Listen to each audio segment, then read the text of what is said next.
En medio de la opresión egipcia, cuando el clamor de los hijos de Israel ascendía al cielo como incienso de angustia, habló Jehová. Esta introducción solemne del capítulo 12 de Éxodo no es un mero encabezado, sino una declaración divina que establece la fuente de toda legislación y redención. Como leemos en Éxodo 12:1, habló Jehová a Moisés y a Aarón en la tierra de Egipto, recordándonos que ni Moisés ni Aarón fueron los autores de los estatutos que se avecinaban.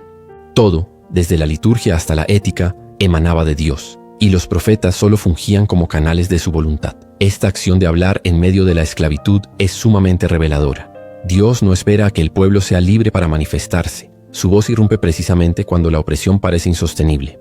El hecho de que Dios hable en Egipto y no después de la salida refuerza su carácter de Dios presente, no ausente. Como también lo muestra Éxodo 3:7 cuando dijo a Moisés: «He visto la aflicción de mi pueblo y he descendido para librarlos». Dios no es indiferente al sufrimiento.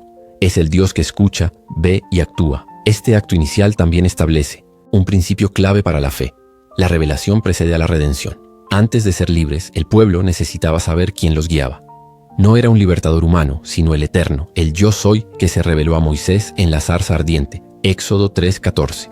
Por eso, las instrucciones de la Pascua no eran meras formalidades religiosas. Eran la expresión del carácter santo y redentor de Dios. Además, que la voz de Dios se dirija directamente a Moisés y a Aarón muestra un patrón de liderazgo compartido, teocrático y obediente. No se trataba de decisiones humanas ni de estrategias políticas, sino de obediencia a un Dios que hablaba con autoridad. Cada palabra pronunciada desde la tierra de Egipto era ya una señal de liberación, porque cuando Dios habla, el cambio se activa. Hoy también, en medio de nuestra opresión moderna, sea esta emocional, espiritual, social o moral, Dios sigue hablando. Habla a través de su palabra, de su espíritu y de sus siervos fieles. Su voz no está reservada para los momentos de calma, sino que resuena con mayor fuerza en medio del caos. Como dice Isaías 30:21, «Tus oídos oirán a tus espaldas palabra que diga, este es el camino, andad por él». Reconocer su voz en medio del dolor es el primer paso hacia la verdadera libertad. En el contexto de una tierra dominada por el politeísmo y el absolutismo faraónico, donde la vida de los esclavos no valía más que el barro con el que moldeaban ladrillos, Yahvé irrumpe con un gesto que reformula la identidad, la instauración de un nuevo calendario. Como leemos en Éxodo 12:2, «Este mes os será principio de los meses. Para vosotros será este el primero en los meses del año». No se trataba solo de un ajuste administrativo. Era una nueva forma de marcar el tiempo, una declaración de independencia espiritual y cultural. El mes señalado era Abib, más tarde llamado Nisán, correspondiente aproximadamente a marzo-abril en el calendario gregoriano. Su nombre, que significa mes de las espigas, alude al tiempo de la cosecha de la cebada. Este detalle agrícola tiene resonancia espiritual.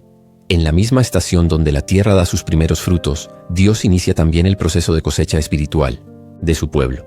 Así como la espiga representa madurez y propósito cumplido, el pueblo de Israel comenzaba a germinar como nación libre. Antes de este momento, es probable que el año nuevo hebreo comenzara en el mes de Tishri, septiembre-octubre, que coincidía con el ciclo agrícola civil. Pero ahora, el calendario sagrado se redefine desde la experiencia de redención. El tiempo mismo debía ser redimido. El calendario no solo organizaba días y estaciones, sino que estructuraba la memoria colectiva. Por tanto, Yahvé no solo saca a su pueblo de Egipto, también lo saca de una concepción antigua del tiempo, anclada en esclavitud, dolor y anonimato. Este acto de redefinición temporal muestra que Dios no solo transforma las circunstancias externas, sino que reordena la mente y el corazón de sus redimidos, tal como lo vemos en 2 Corintios 5:17. De modo que si alguno está en Cristo, nueva criatura es. Las cosas viejas pasaron. He aquí todas son hechas nuevas. La renovación del calendario revela también un principio espiritual profundo. La verdadera libertad comienza con un nuevo punto de partida. Es un llamado a no seguir midiendo la vida por los ciclos pasados, de dolor o pecado, sino por los nuevos comienzos que Dios establece. Esta reforma del calendario era, por tanto, una anticipación del Evangelio. Así como Yahvé cambió el calendario de los hebreos, en Cristo se nos otorga un nuevo tiempo de gracia, una nueva cuenta regresiva que ya no lleva al juicio, sino a la redención. Por ello, la Pascua no debía ser una fecha cualquiera, sino el inicio de todo. Desde allí se contaban las semanas, las estaciones, las fiestas. Como se enfatiza en Éxodo 12:17, esta ordenanza era para todas vuestras generaciones como estatuto perpetuo. El tiempo ya no estaría marcado por la opresión, sino por la memoria de un Dios que liberta. En un mundo moderno donde el tiempo se percibe como tirano, acelerado, fragmentado, consumista, Este pasaje nos recuerda que en Dios el tiempo es restaurado como don. No es un peso que nos esclaviza, sino un instrumento para recordar la redención. Por eso cada Pascua renovaba no solo el calendario, sino también la esperanza. Así, cada vez que los israelitas veían llegar el mes de Abib, no solo pensaban en espigas y cosechas, sino en el Cordero, en la sangre sobre el dintel, en la prisa por partir. Y hoy, cada vez que recordamos este pasaje, deberíamos también ajustar nuestros propios calendarios interiores, abandonar el conteo del pasado y comenzar a vivir desde la libertad que solo Dios puede dar. A partir del día 10 del mes, cada familia israelita debía seleccionar cuidadosamente un cordero. Este acto aparentemente sencillo encerraba un profundo significado teológico y escatológico, como leemos en Éxodo 12:5. El animal será sin defecto, macho de 1 año, lo tomaréis de las ovejas o de las cabras. La exigencia de que fuera sin defecto no era meramente sanitaria o ritual, sino simbólica. Prefiguraba la perfección moral de aquel que sería el verdadero Cordero de Dios. Como lo expresa el apóstol Pedro en su epístola, fuimos rescatados con la sangre preciosa de Cristo, como de un cordero sin mancha y sin contaminación. 1 Pedro 1:19. Esta conexión entre el Cordero Pascual y Cristo es también confirmada en Juan 1:29, cuando Juan el Bautista declara: «He aquí el Cordero de Dios que quita el pecado del mundo». Así, cada cordero inmolado en Egipto era una sombra de la cruz. Además, debía ser un macho de 1 año, es decir, en la plenitud de su vigor y potencial. Esto tipifica que Cristo fue ofrecido en el apogeo de su humanidad, no debilitado ni enfermo, sino lleno de vida para entregarla voluntariamente. Juan 10:17-18. Su sacrificio no fue producto de la debilidad, sino de la obediencia activa y plena. La elección debía hacerse con 4 días de anticipación, lo cual permitía que el animal conviviera con la familia, casi como un miembro más del hogar. Esto profundizaba el vínculo emocional y hacía más evidente la sustitución, una vida inocente ofrecida en lugar de otra. Como lo vemos en Éxodo 12:3-6, el cordero se convertía no solo en símbolo, sino en participante de la vida familiar, antes de ser entregado. En cuanto a la distribución del cordero, Éxodo 12:4 señala: si la familia fuera pequeña para un cordero, entonces él y su vecino inmediato a su casa tomarán uno. Esta disposición introduce un principio clave del pueblo de Dios: la comunión. La Pascua no era una cena privada ni exclusiva, era un banquete que requería contar con el otro, compartir lo que se tenía, discernir juntos la provisión de Dios. Este aspecto anticipa la naturaleza del sacrificio de Cristo como un acto comunitario. No fue una salvación para individuos aislados, sino una redención compartida, ofrecida para un pueblo entero. Como dice Pablo en 1 Corintios 10:17, siendo muchos somos un solo pan y un solo cuerpo, pues todos participamos de aquel mismo pan. Además, esta organización revelaba una profunda conciencia pastoral. Cada uno debía comer según lo que pudiera consumir. Era una celebración con sentido, no una abundancia sin propósito. Era comida santa y no debía sobrar nada. Éxodo 12:10. De esta manera se reforzaba el principio de la santidad del sacrificio y la mayordomía de la gracia. En suma, el Cordero sin defecto era un símbolo viviente de redención. Su perfección apuntaba a Cristo. Su cercanía a la familia anticipaba la encarnación. Su muerte sustitutiva mostraba la justicia divina, y su consumo compartido prefiguraba la comunión eclesial. A través de él, Dios educaba a su pueblo sobre el precio de la libertad, el valor de la obediencia y la centralidad del sacrificio para alcanzar la vida. La mesa pascual era, por tanto, el altar donde se revelaba la pedagogía del amor divino. El sacrificio del Cordero debía realizarse entre las 2 tardes, Éxodo 12:6, es decir, entre la 9ª y la 11ª hora del día hebreo, aproximadamente 3 a 5 de la tarde, momento en que la luz declina, pero aún no ha caído la noche. Este detalle es crucial porque coincide con la hora en que Jesús entregó su espíritu en la cruz, Mateo 27:46-50, conectando la Pascua con la pasión de Cristo. La sangre derramada se convirtió en el signo distintivo de la salvación, como leemos en Éxodo 12:7, y tomarán de la sangre, y la pondrán en los 2 postes y en el dintel de las casas. No se colocaba en el umbral para evitar que fuera pisoteada. Era una marca visual y sagrada en la entrada del hogar, indicando que dentro de esa casa había fe en la promesa de redención. En la mentalidad hebrea, la sangre no representaba simplemente muerte, sino vida ofrecida. Como lo establece Levítico 17:11, la vida de la carne en la sangre está. Esta sangre no era un simple recordatorio, sino un testimonio visible de sustitución. Alguien inocente había muerto en lugar del primogénito. Era, en términos teológicos, una expiación sustitutiva. El instrumento para aplicar la sangre era el hisopo, una planta de tallo poroso y flexible usada también en ritos de purificación, como aparece en Salmo 51:7, purifícame con hisopo, y seré limpio, lávame, y seré más blanco que la nieve. Esto vincula la aspersión de la sangre con la limpieza espiritual. Más adelante, el hisopo fue utilizado para acercar a Jesús una esponja con vinagre en la cruz, Juan 19:29, mostrando una vez más su papel en los actos de sacrificio y redención. Hebreos 10:29 advierte con firmeza sobre el desprecio a la sangre. ¿Cuánto mayor castigo pensáis que merecerá el que pisoteare al Hijo de Dios y tuviere por inmunda la sangre del pacto en la cual fue santificado?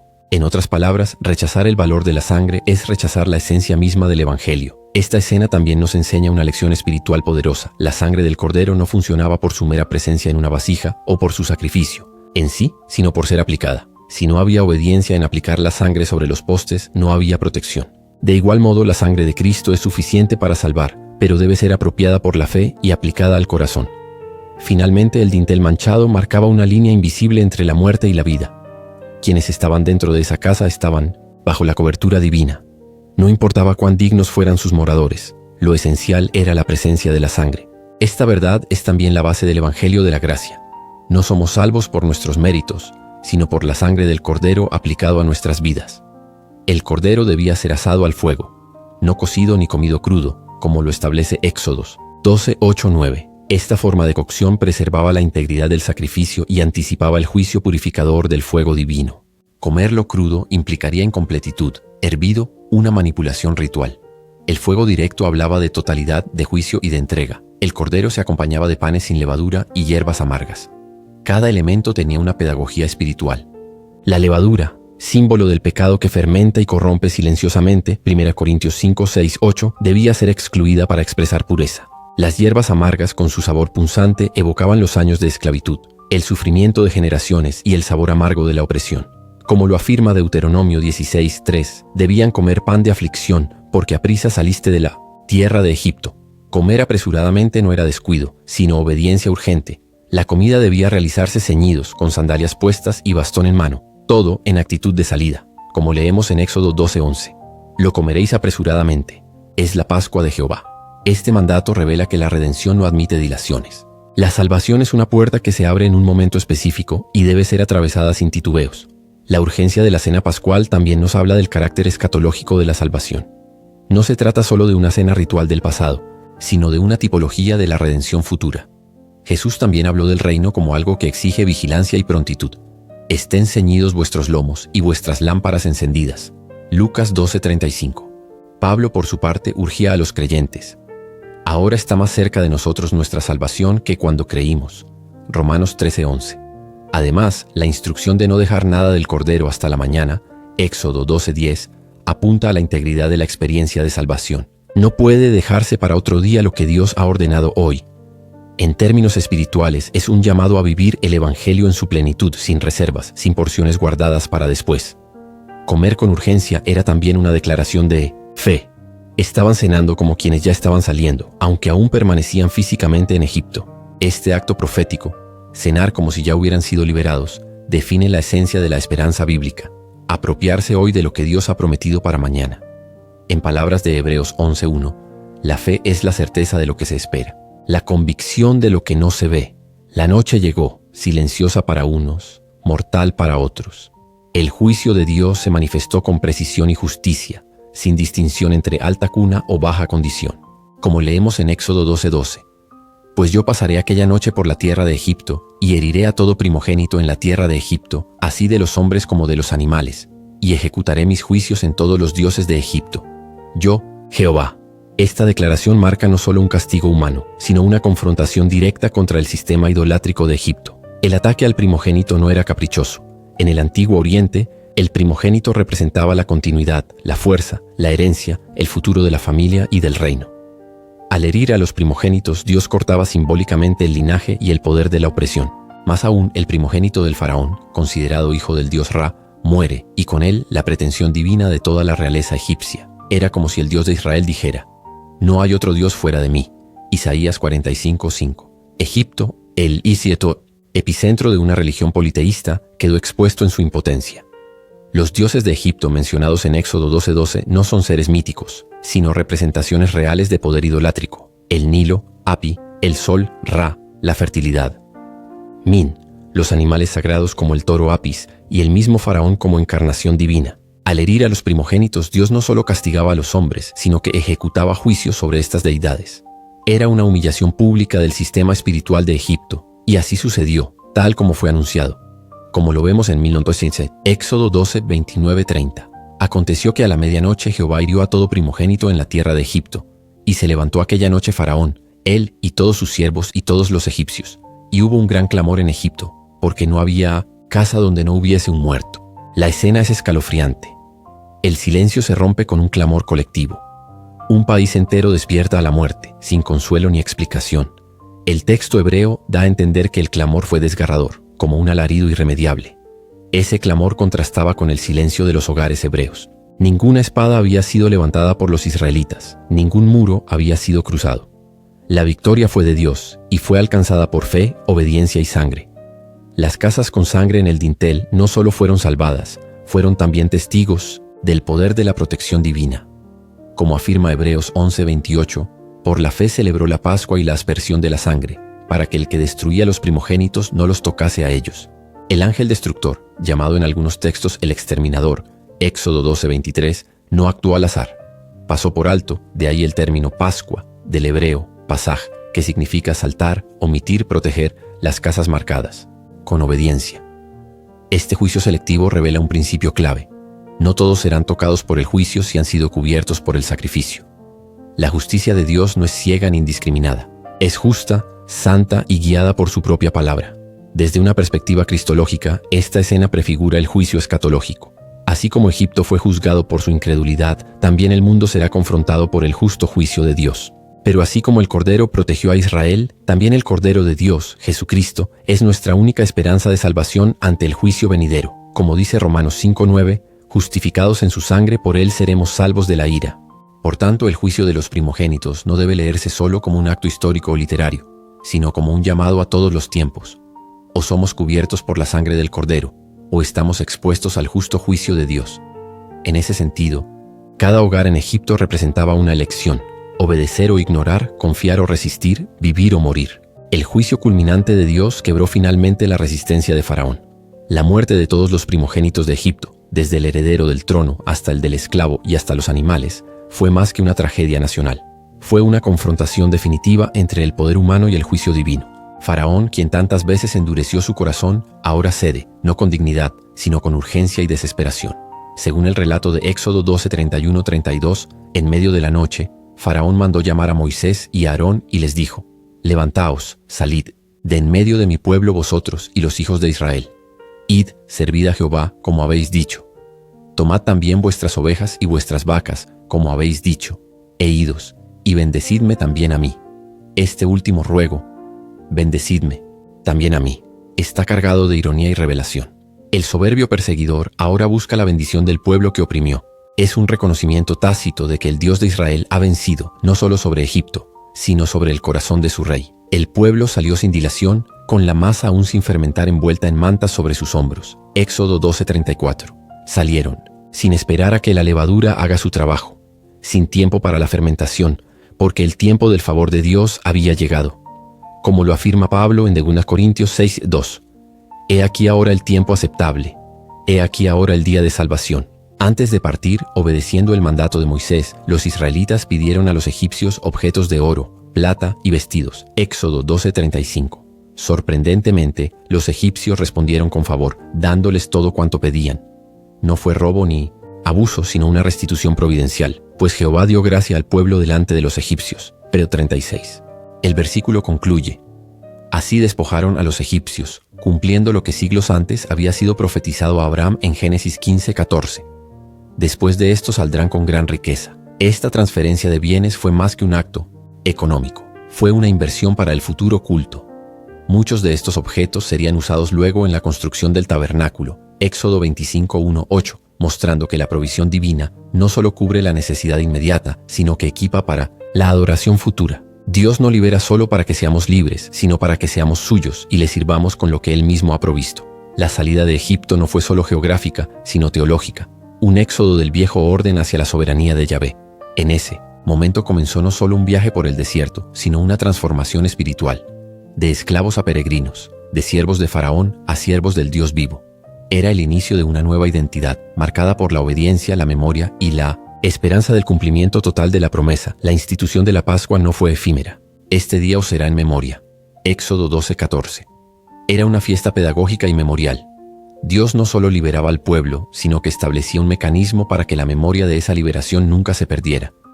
Cada año, en la misma fecha, Israel debía recordar esa noche sagrada no con lamentos, sino con celebración y enseñanza. Como lo indica Éxodo 12:26-27, la Pascua debía provocar preguntas en los niños. ¿Qué es este rito vuestro? Era un momento pedagógico, donde la memoria colectiva se formaba a partir del testimonio familiar. Los padres debían responder narrando la historia del Dios que los había sacado de la esclavitud. Es la víctima de la Pascua de Jehová, el Elatesiniri, cual pasó por encima de las casas de los hijos de Israel en Egipto. De este modo, la liturgia se convertía en catequesis y la comida en declaración de fe. Pero esta solemnidad no era solo recordación, sino también anticipación. Estaba cargada de una dimensión profética. Como lo explica el apóstol Pablo, porque nuestra Pascua, que es Cristo, ya fue sacrificada por nosotros. 1 Corintios 5:7. Jesús no anuló la Pascua, sino que la llevó a su cumplimiento más pleno. Durante la última cena, Jesús resignificó los elementos tradicionales. Este pan es mi cuerpo. Esta copa es el nuevo pacto en mi sangre. Lucas 22:19-20. Ya no se recordaría solo la salida de Egipto, sino la redención eterna lograda en el Calvario. De hecho, el lenguaje de Éxodo 12 y el de los Evangelios se entrecruzan. La hora de la muerte de Jesús coincide con la hora del sacrificio del Cordero Pascual, entre las dos tardes. La sangre sobre el madero del dintel se transforma en la sangre sobre la cruz, y así como el que no tenía sangre quedaba expuesto al juicio, hoy también quien no ha sido cubierto por la sangre del Cordero está expuesto a la ira venidera. La Pascua como estatuto perpetuo nos recuerda que el pueblo redimido es también un pueblo que recuerda. Cada generación está llamada a contar lo que Dios ha hecho, pero también nos recuerda que no solo miramos hacia atrás, sino hacia adelante, hacia la gran cena de las bodas del Cordero, donde la redención será celebrada con plenitud. La narrativa de Éxodo 12 no es solo historia antigua, sino también una profecía viviente. Todos, en algún momento, vivimos esclavos del pecado, del miedo, de sistemas opresivos. Todos necesitamos un Cordero. Todos necesitamos sangre en nuestros dinteles. Como lo señala Hechos 4:12, no hay otro nombre bajo el cielo, dado a los hombres en que podamos ser salvos. Hoy, como entonces, hay peligro fuera del umbral cubierto por la sangre. Como leemos en Éxodo 12:22, ninguno de vosotros salga de las puertas de su casa hasta la mañana. El único refugio es Cristo. La única seguridad es su sacrificio. Y así como el pueblo de Israel fue liberado esa noche, tú también puedes serlo. La Pascua no es solo un evento judío antiguo, es un clamor vigente por libertad, por justicia, por redención. Como lo afirma Éxodo 12:13, veré la sangre y pasaré de vosotros. Que cada vez que veas pan sin levadura, recuerdes que la prisa de la salvación exige decisión. Que cada vez que leas de la sangre del Cordero, entiendas que no es solo símbolo, sino sustancia de gracia. Y que cada vez que la medianoche oscurezca tu vida, sepas que hay un amanecer prometido para quienes están detrás del umbral marcado. Hoy más que nunca necesitamos volver a la casa, al altar, a la sangre. Porque el mismo Dios que habló a Moisés, hoy habla a nuestro corazón. Y su mensaje sigue siendo, este día os será memorable. Éxodo 12:14.